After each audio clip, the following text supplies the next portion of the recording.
እኛ ብልጽግናዎች አጀንዳችን ኢትዮጵያ ናት። ኢትዮጵያ በትርክት በሁላችን አስተሳሳሪ እና የሁላችን የወንድማማችነትና የእህትማማችነት አስተሳሰብ የጋራ የሁላችን የሆነች ኢትዮጵያን መገንባት እንችላለን ብለን እናስባለን። ጫፍና ጫፍ የቆሙ ነጠላ ትርክቶች ኢትዮጵያን ዋጋ አስከፍለዋታል። ኢትዮጵያውያንን ዋጋ አስከፍለዋል። በዚህም የተነሳ ኢትዮጵያውያንን አንድ የሚያደርግ ነገር ግን ህብረ ብሔራዊነትን ያካተተ ሁሉም ኢትዮጵያውያን የሚሳተፉበት ሁሉም ኢትዮጵያውያን የሚጠቀሙበት ሁሉም ኢትዮጵያውያን ራሳቸውን የሚያዩበትና ኢትዮጵያ የኔ ናት የሚሉበት ስርዓት ኢትዮጵያን ያዛልቃል። ስለዚህ ከታሪክ አረዳድና አጻጻፍ መዘዝ ወጥተን የዛሬውና የነገውን ትውልድ ታሳቢ አድርገን ኢትዮጵያን እንገንባት የሚል ሐሳብ ነው ያለን። እዚህ ውስጥ ለውጭ ኃይሎችም ሰለባ የሆነ ያለው ለታሪክና ትርክት ሰለባ የሆነ በተለያዩ መንገዶች ኢትዮጵያ እንድትዳከም እንድትፈርስና እንድትበተን የሚፈልጉ ኃይሎች ይህንን ቀዳዳችንን በማየት ጽንፈኛ ታጣቂ ኃይሎችን በመመልመል በማስታጠቅ በማሰማራት ጭምር ነው እያባሉን ያሉት። ወንድማማቾች መባላት የለብንም መጋጨት የለብንም የሚል አቋም አለን። ስለዚህ እኛ ብልጽግና ፓርቲዎች የብሔራዊነት ትርክት ብቻ ነው የሚያዋጣን፣ የወንድማማችነት የእህትማማችነት ትርክት ብቻ ነው የሚያዋጣን። ይህ ለአንድነታችን ለሰላማችን ለጠንካራ ኢትዮጵያ እጅግ በጣም አዋጩ መንገድ ነው። እንሰባሰብ፣ ከሚለያዩ ነገሮች ይልቅ የሚያሰባስቡን ነገሮች ላይ ትኩረት እናድርግ። የብሔራዊነት ትርክትን የህብረ ብሔራዊ አንድነት ትርክትን በጋራ ትናንት ላይ እንገንባ። የትናንቱ ያድዋ ድላችን የትናንቱ ትላልቅ ድሎቻችን መስዋዕትነቶቻችን የጋራ የኢትዮጵያውያን ሁሉ ናቸውና እሱን አጠናክረን እናስቀጥል። ዛሬ የምንሰራውን ስራም ደግሞ በጋራ ዛሬ ላይ ትኩረት እናድርግ።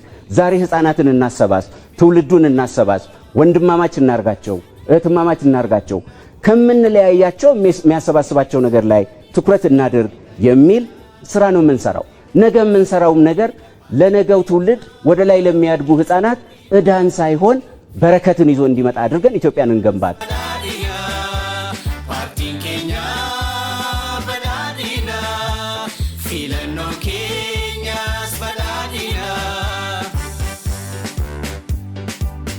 ሁላችንም በአንዲት እናታችን ኢትዮጵያ ጉያ ስር እንድንሰባሰብ የሚያደርጉ የጋራ ማንነቶችን እንገነባለን። የትናንቱ የአድዋ ታሪካችን፣ የዛሬው የህዳሴ ግድብ ድላችን፣ የነገው የባህር በር ትልማችንና ሌሎች ጥረቶቻችን ኢትዮጵያውያንን ከጫፍ እስከ ጫፍ የሚያስተሳስሩ ገመዶች እንዲሆኑ እንሰራለን። ጠንካራ የሀገር መንግስት ግንባታ በጠንካራ ተቋማት ግንባታ ላይ የሚመሰረት መሆኑን ፓርቲያችን ያምናል። በመሆኑም በታሪክ ውስጥ የተገነቡና በትውልድ ቅብብሎሽ ኢትዮጵያን ያሻገሩ ተቋማት ይበልጥ ተጠናክረው የኢትዮጵያ ሀገረ መንግስት ግንባታ መሰረት እንዲሆኑ ጠንካራ ተቋማትን እንገነባለን። ተቋማትን በማጠናከር ኢትዮጵያን ማጠናከር ይቻላልና ነፃ ገለልተኛና ብቃት ያላቸው ተቋማትን በመገንባት ለዛሬውና ለነገው ትውልድ አብሮነት መሰረት እንዲጥሉ እናደርጋለን። ለግለሰቦች ለቡድኖችና ለፖለቲካ ኃይሎች ሳይሆን ለሀገር ለትውልድና ለህዝብ የቆሙ የሀገር ፍቅር ስሜትን የሚያጎሉ ብሔራዊ ጥቅማችንን የሚያስጠብቁ የብሔራዊ አርበኝነት መገለጫ የሆኑ ተቋማትን እንገነባለን።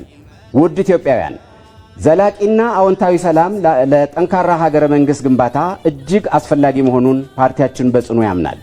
ዘላቂና አዎንታዊ ሰላም የሚገኘው በሰላማዊ መንገድ ብቻ ነው የሚል አቋም አለን። የጦር መሳሪያ ታጥቀው ለዜጎቻችን ሞት፣ መፈናቀል፣ የህይወትና የንብረት ውድመት ምክንያት የሆኑ ኃይሎች ወደ ሰላም መንገድ እንዲመለሱ ሲደረግ የቆየውን ጥሪ በቀጣይ ዓመታት ማጠናክረን በመቀጠል የተገኘውን መልካም ውጤት እናስቀጥላለን። የተጀመረው አካታች ሀገራዊ ምክክር በኢትዮጵያውያን መካከል መግባባት ሳይፈጠርባቸው የቆዩ ሀገራዊ ጉዳዮችን በውይይትና በመግባባት ለመፍታትና ዘላቂ አዎንታዊ ሰላም ለማረጋገጥ የተጀመረው በጎ ሥራ እንዲሳካ የሚጠበቅብንን ኃላፊነት እንወጣለን። ብልጽግናን ይምረጡ። ብልጽግናን መምረጥ ህብረ ብሔራዊ አንድነትን፣ ጠንካራ ኢትዮጵያንና ዘላቂ ሰላምን መምረጥ ነው። ምልክታችን የስንዴ ነዶ ነው። የስንዴ ነዶ የመደመር የትብብርና የአንድነት ምልክት ነው። የስንዴ ነዶ የምርታማነት ምልክት ነው። የስንዴ ነዶ የሰብአዊ ድጋፍ ሉዓላዊነት ምልክት ነው። የስንዴ ነዶን ይምረጡ።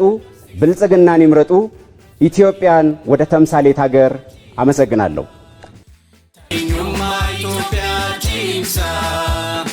Tarsimoni da amon biyo fichesi agarsiisa galma garee keenya dhaamsa waliif labsa milkiin injifannoo xumura agarsiisa.